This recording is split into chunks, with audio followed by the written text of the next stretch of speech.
Hi, this is Ronaldo, one of the best soccer players of all time, but how did we get here?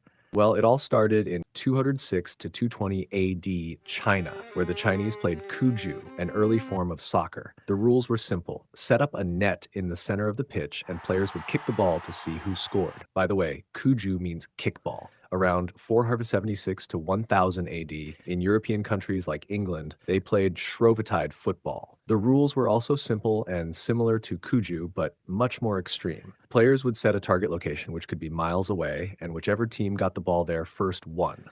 Then, around 770 AD, England introduced the word football, describing players kicking a ball. The way they played was still like Shrovetide football, but even more extreme. Entire villages would form teams of hundreds of people playing against another village. The goal was to reach whatever location they chose that day, and matches could last hours or even an entire day. These games were extremely violent, with players often beating each other brutally. By 1314, King Edward II of England decided to ban the game in London because of these issues. He wanted people to focus more on archery, a critical skill for national defense at the time. In the 1500s, similar games to Shrovetide and Cuju appeared in Florence, Italy, called Calcio Fiorentino. Yeah, very Italian. But the Italians were more civilized. Their game didn't involve the entire village on a borderless field. Instead, they played on a rectangular field with two teams aiming to score by getting the ball into the opposing team's goal. It combined elements of soccer, rugby, and a bit of wrestling. Just kidding. These people kicked the hell out of each other. In England, they continued playing soccer the English way, which was rougher and more violent. King Henry VIII, who ruled at the time, was a fan of soccer. The game was so brutal that people actually died during matches. I mean, what are you even doing with a machete at a soccer game, bro? Fast forward to the early 1800s, and English schools started saying, okay, this chaotic soccer needs to stop. Let's set up some rules. But everyone wanted to make their own rules, so each school ended up playing its own version of soccer. Then in 1848, students preparing to attend Cambridge University realized they didn't know the same football. They said, let's make our own football rules and call it Cambridge Soccer. They did just that, creating a game that didn't involve beating each other up, just kicking the ball and scoring. But without any wrestling, scoring was too easy. So they decided one person on each team could use their hands. That's how the goalkeeper was born. In October 1863, Ebenezer Cobb Morley stepped in, saying, "This chaos has to stop, mate.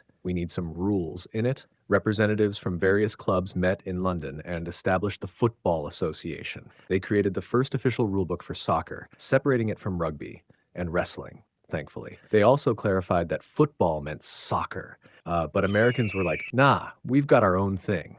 American football. You mean rugby, right?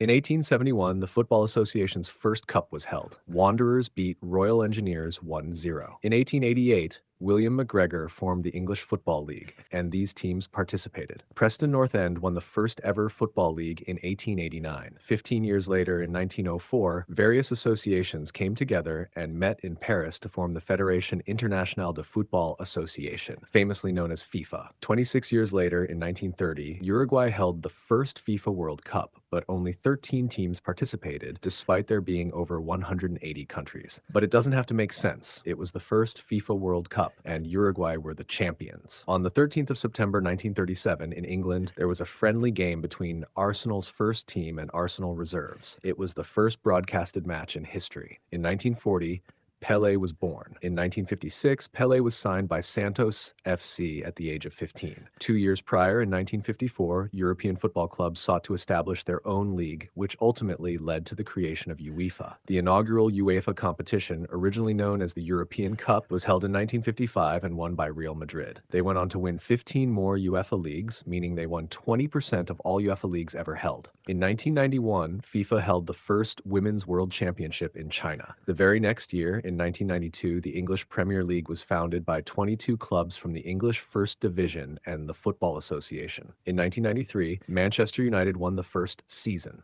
They then won 12 more times, meaning they won 40.63% of all seasons held by the English Premier League. Then, this guy, Cristiano Ronaldo, joined football in 2002 and played for Sporting CP. He moved to Manchester United in 2003. In 2009, Real Madrid was like, this guy is good. Let me buy him. No, please. Okay, 80 million pounds, please. Done. In 2018, Juventus bought him, and Al Nassr took him in 2023. Somehow, he's not on the list of the best footballers in the world, and he started doing YouTube. Thank you so much for watching. Don't forget to subscribe to support my YouTube channel.